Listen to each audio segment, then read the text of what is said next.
Buenas noches. Saludos a todos los presentes y a los que nos están mirando o nos verán en algún momento a través de YouTube. O no hablo nunca o hablo bastante seguido.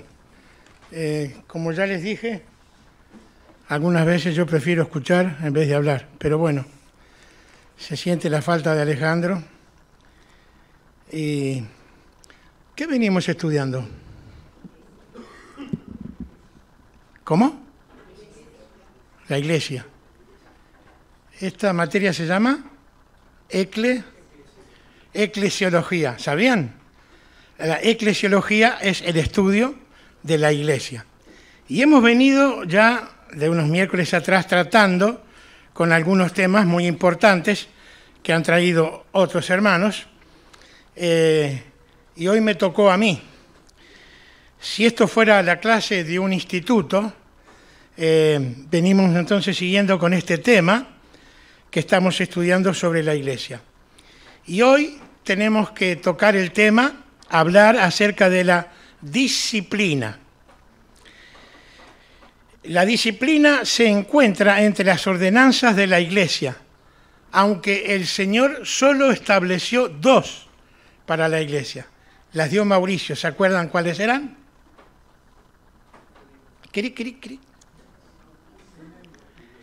¿Cuáles eran? El bautismo y la cena del Señor.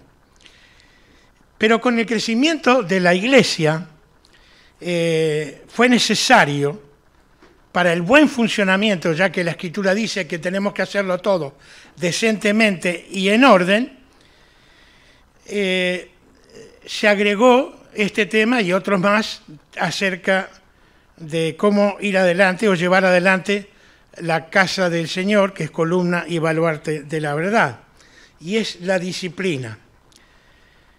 Porque la disciplina tiene un fin, tiene un propósito, es para algo útil, como vamos a ver. Voy al diccionario y busco la palabra disciplina y me dice conjunto de reglas de comportamiento para mantener el orden entre los miembros de un cuerpo o una colectividad. En nuestro caso, la Iglesia. También puede ser en la familia. Y se nos hablan de 4 tipos de disciplina. La disciplina del Señor, la disciplina de la palabra, la autodisciplina y la disciplina de la iglesia local. Yo encontré esto que me llamó la atención, qué bien explicado que está. Dicen, cuando se habla de disciplina en la Biblia, se refiere a formación y proceso de educación y o restauración. La disciplina es, entonces, restauración, consejo, guía, etcétera, etcétera, y no es humillación, sometimiento o castigo. Es muy interesante saber esto para lo que vamos a ver nosotros ahora en adelante. Perdonen que yo tengo que regirme un poco por lo que escribo, porque el disco duro mío ya está lleno y me olvido de las cosas. Y desde ya les digo que este es un tema muy serio, muy solemne y muy importante que se debe de tener en cuenta en la Iglesia. Puede pasar, y de hecho pasa, que en X iglesia hay varios hermanos que saben de una persona que pecó, que hizo un pecado grave. Él se lo contó de su propia boca a otro creyente. Ese creyente le dijo al otro, te digo, no digas nada, y entonces le cuenta al otro, y el otro al otro. Al final se arma un corrillo, todos saben, y dicen, no entiendo cómo los ancianos no toman parte en el asunto. Bueno, el asunto en primer lugar es que los ancianos no lo saben. Tal vez tenés agua ahí. Los ancianos no se han enterado del asunto. Esto es algo que se dijo a través de como se dice, en los corrillos, en los pasillos, y a los ancianos no le ha llegado ninguna información. Por lo tanto, los hermanos, gracias.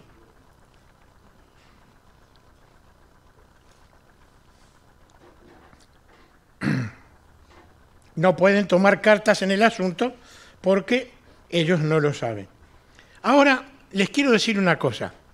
Quienes conocen de un hermano que pecó porque se lo contó de primera mano, no es que lo escuchó, sino que ese hermano le contó algo que ha hecho, que es un andar desordenado, que es grave, que no es bueno, que no le hace bien a él ni a la iglesia. Si esa persona conoce eso y no lo dice, se convierte en un cómplice y por lo tanto también está pecando. Así que no es ser un buchón, como se dice, contarle a un anciano por lo menos para que él lo lleve al grupo de ancianos y se pueda tratar el tema y obrar en consecuencia, porque es necesaria la disciplina. Tiene que actuarse aunque no sea nada lindo.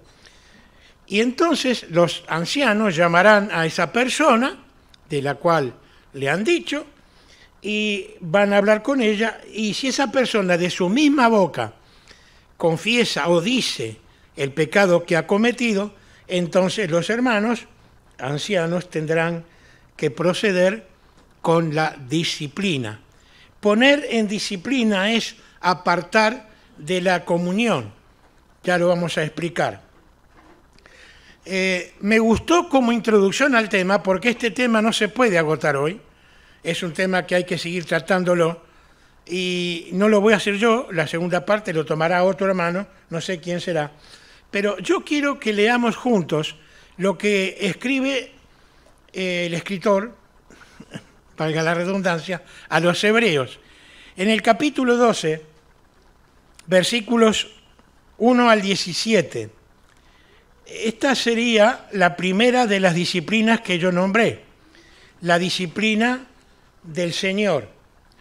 Como yo no voy a comentar, por supuesto, todos estos versículos, lo que tienen que hacer es prestar atención, yo lo voy a leer pausadamente, para que vean con qué naturalidad el escritor nos va haciendo razonar con realidades de la vida cotidiana, por ejemplo, la crianza de un hijo. No sé cuántos padres no disciplinan a sus hijos. Desde ya les digo que si hay un padre que no disciplina al hijo, va a tener serios dolores de cabeza más adelante. Es importante entonces que se discipline. Y este escritor, a los hebreos, lo va introduciendo a temas espirituales, porque es necesaria la disciplina tanto del hijo natural como del hijo espiritual, el Hijo de Dios. Acompáñenme a Hebreos capítulo 12, versículo 1 al 17.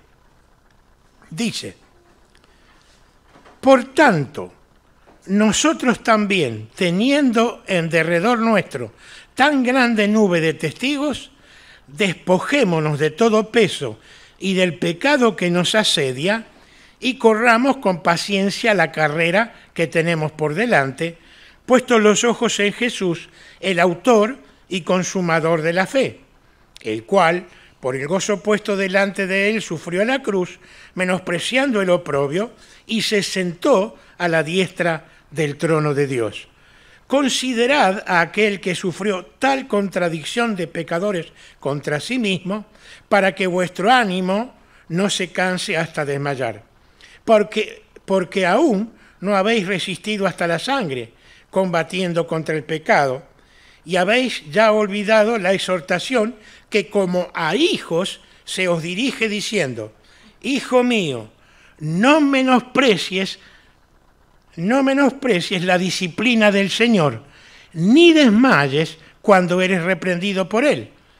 Escuchen este texto porque es muy importante.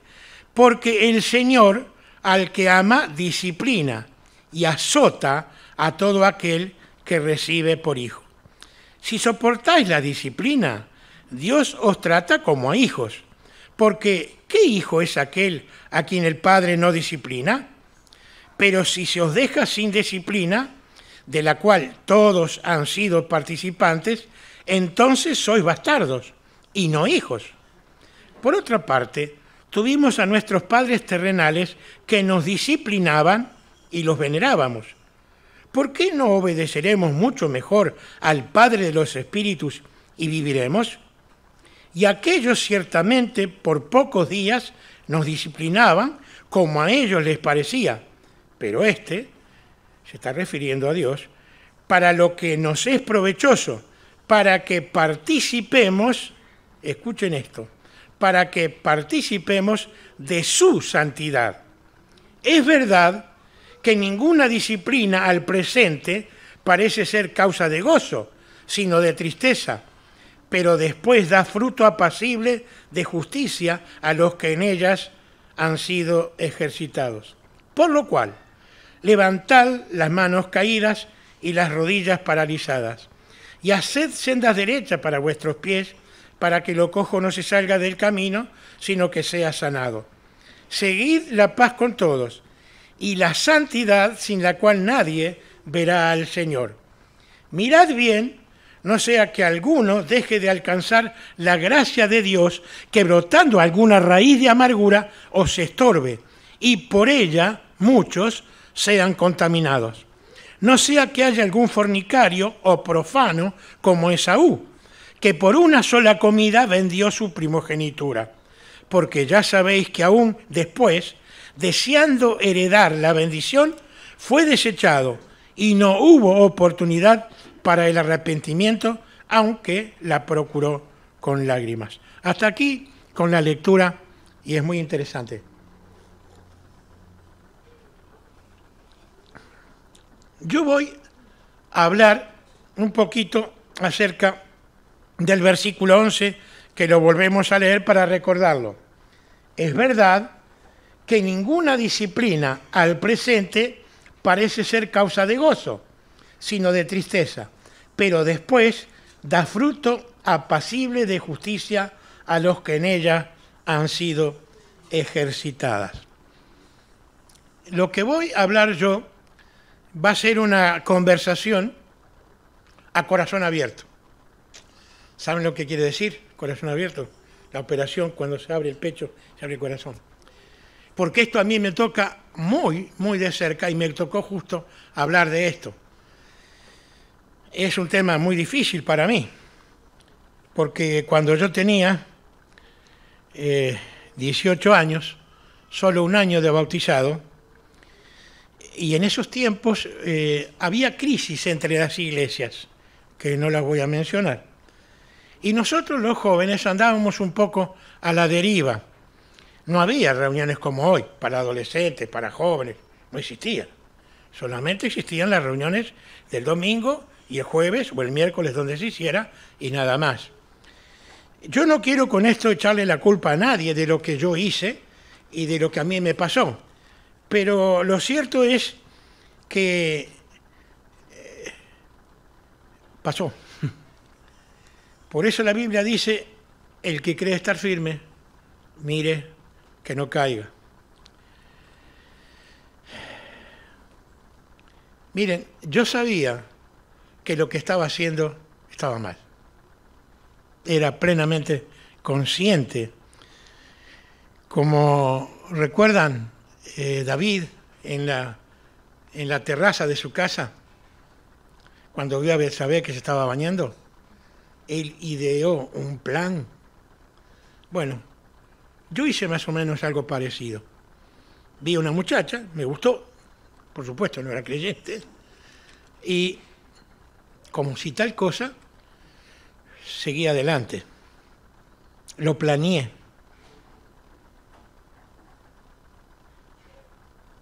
Y hice igual que David. Miren, yo quise. No lo hice por ignorancia o por desconocer la palabra de Dios. Yo sabía plenamente Y estoy seguro que David también sabía que lo que estaba haciendo estaba mal. Pero el enemigo es tan hábil, y no le voy a echar solamente la culpa al diablo, porque 100% fue mía la culpa. Yo quise caer. Y después de ese desgraciado momento, mi vida cambió trágicamente. Y el mismo sentir que tuvo David me vino a mí. Él expresa en el Salmo 32 lo que leemos. Salmo 32, versículo 3, 4 y 5. Dice David: mientras callé, se envejecieron mis huesos en mi gemir todo el día, porque de día y de noche se agravó sobre mí tu mano, se volvió mi verdor en sequedades de verano. Mi pecado te declaré, y no encubrí mi iniquidad. Dije: confesaré mis transgresiones a Jehová, y tú perdonaste la maldad de mi pecado. Y eso hice. No tuve el valor para decírselo a los ancianos, pero le dije a un hermano lo que había hecho. Ese hermano les dijo a los ancianos, me llamaron, y yo tuve que decir que sí, que era verdad. Cuando fui sacado de la comunión, o sea, no podía participar de la cena ni nada público,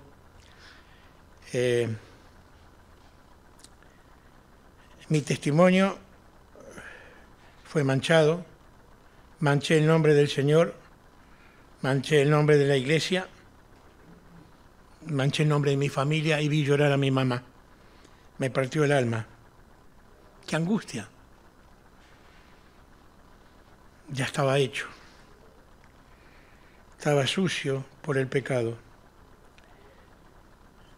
Y les digo de corazón, queridos, cometer ese pecado fue fácil,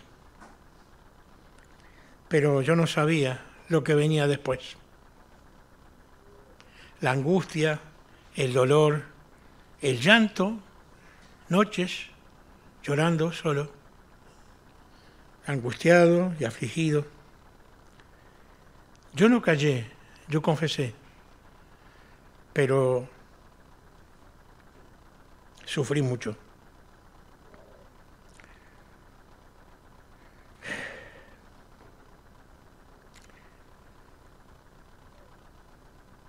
Hubo algo en mi interior que yo no lo puedo explicar.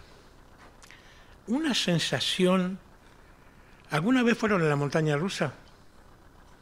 Cuando va en caída el carrito, ese vacío que se produce adentro. Una cosa así, pero permanente. Y yo pensaba en las palabras de David, cuando le dice: vuélveme el gozo de tu salvación, porque el gozo desapareció. Simplemente existía. En aquel tiempo, la disciplina, el disciplinado no se sentaba en su lugar, tenía que sentarse en el último banco de la iglesia. Y él veía desde su lugar, el lugar que le ocupaba vacío. No se puede explicar esa angustia profunda, una sensación tremenda. Sentí la mirada fría de algunos hermanos. Qué triste, hermanos, que es el legalismo. Que Dios nos bendiga y nos permita a nosotros tener buena gracia para los que han caído.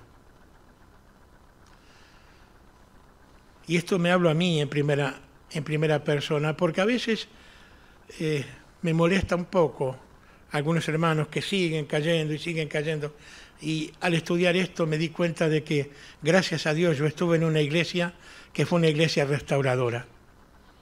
Hubo hermanos muy queridos, por supuesto, ya están todos con el Señor, que supieron acercarse, poner la mano sobre mi hombro y hablarme con palabras cálidas que yo necesitaba. En el tiempo, como tenemos acá, entre reunión y reunión, yo salía del local y me sentaba en un murito en la esquina, yo iba a la iglesia de Arrieta, y nadie vino a hablar conmigo ahí. Hasta que un día, sí, apareció un hermano.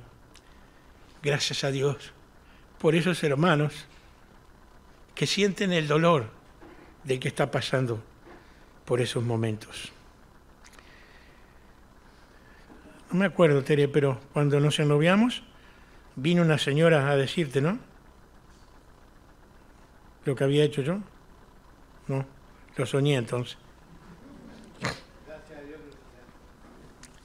Porque todavía están esos, ¿no? Que no perdonan, y como ella estaba noviada conmigo, yo creo que pasó.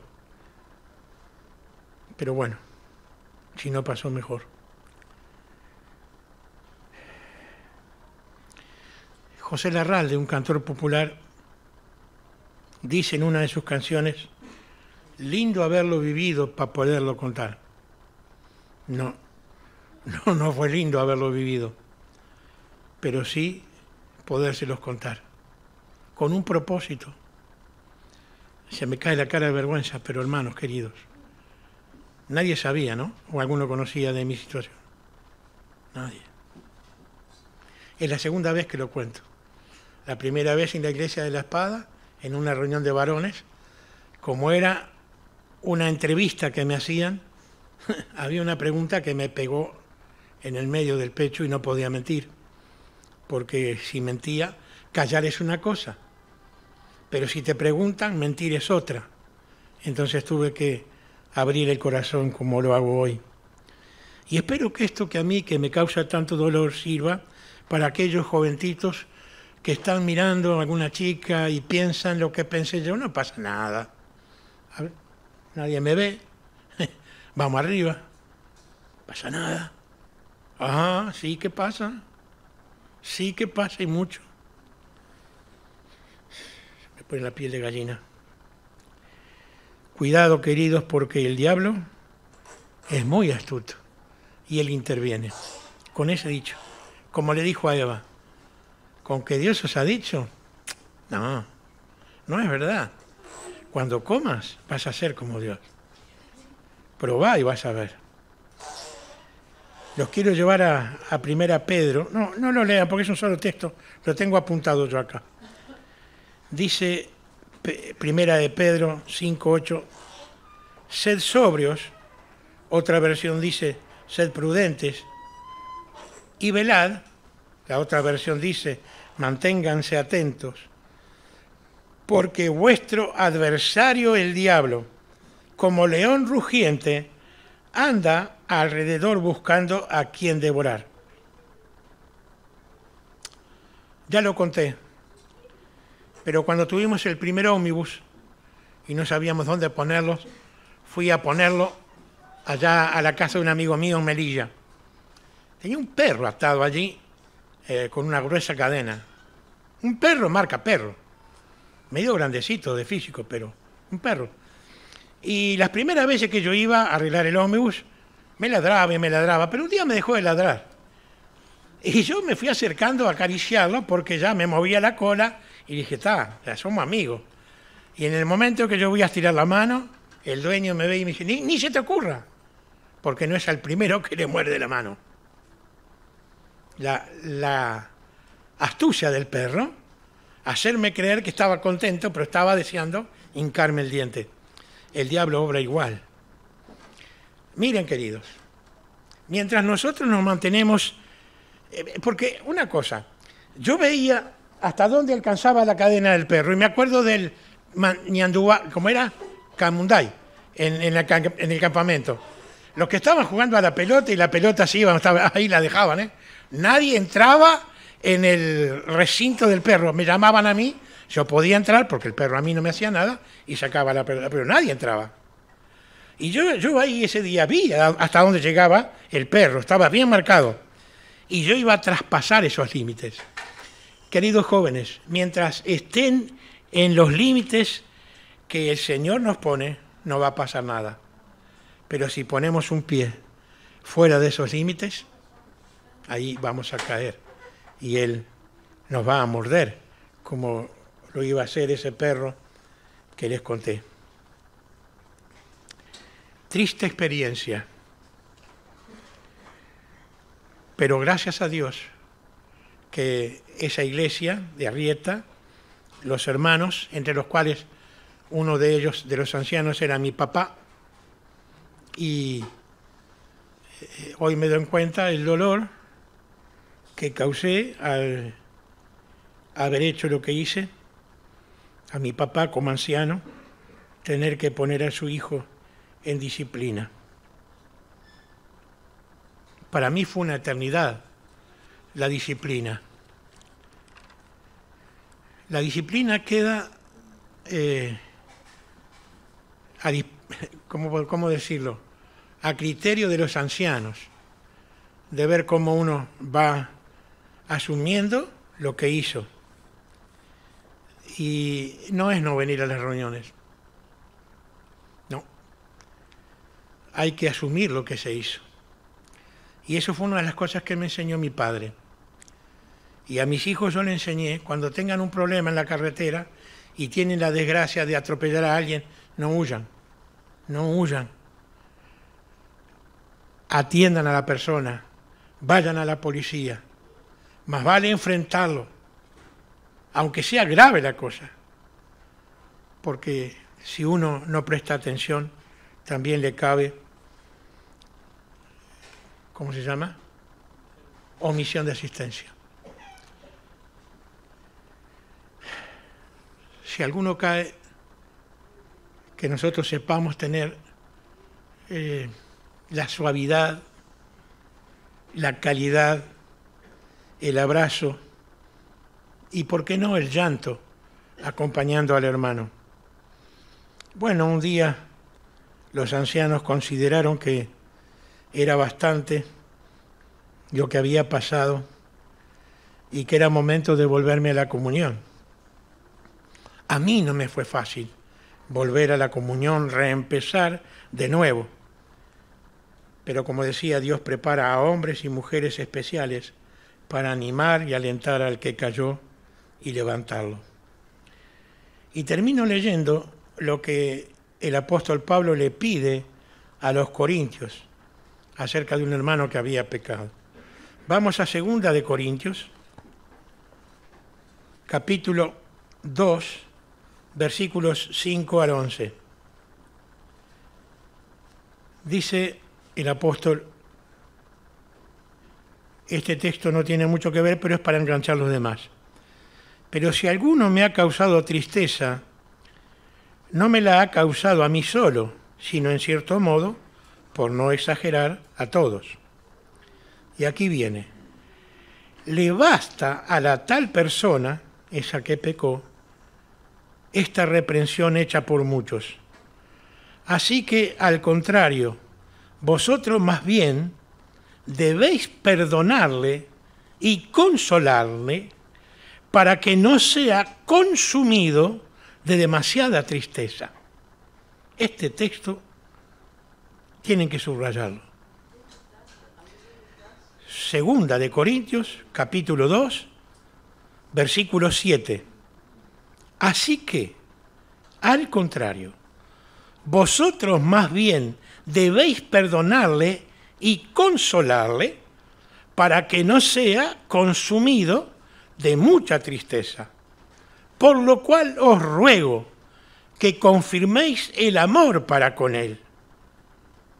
Porque también para este fin os escribí, para tener la prueba de si vosotros sois obedientes en todo. Y al que vosotros perdonáis, yo también. Porque también yo lo he perdonado. Si algo he perdonado, por vosotros lo he hecho en presencia de Cristo. Y subrayen este texto también. Versículo 11. Para que Satanás no gane ventaja alguna sobre nosotros, pues no ignoramos sus maquinaciones. Queridos jóvenes, frente a ustedes tienen a alguien que cayó feo, pero que fue restaurado, fue perdonado, y aunque causé mucho dolor y yo mismo sufrí, dice la Escritura que Dios, al que toma por hijo, lo disciplina, lo castiga y lo azota. Porque tiene un fin. El fin no es que se vaya de la iglesia. El fin es restaurarlo. El fin es el ejemplo a los demás cuando ven lo que uno sufre. Que el Señor bendiga esta su preciosa palabra a nuestros corazones. Amén.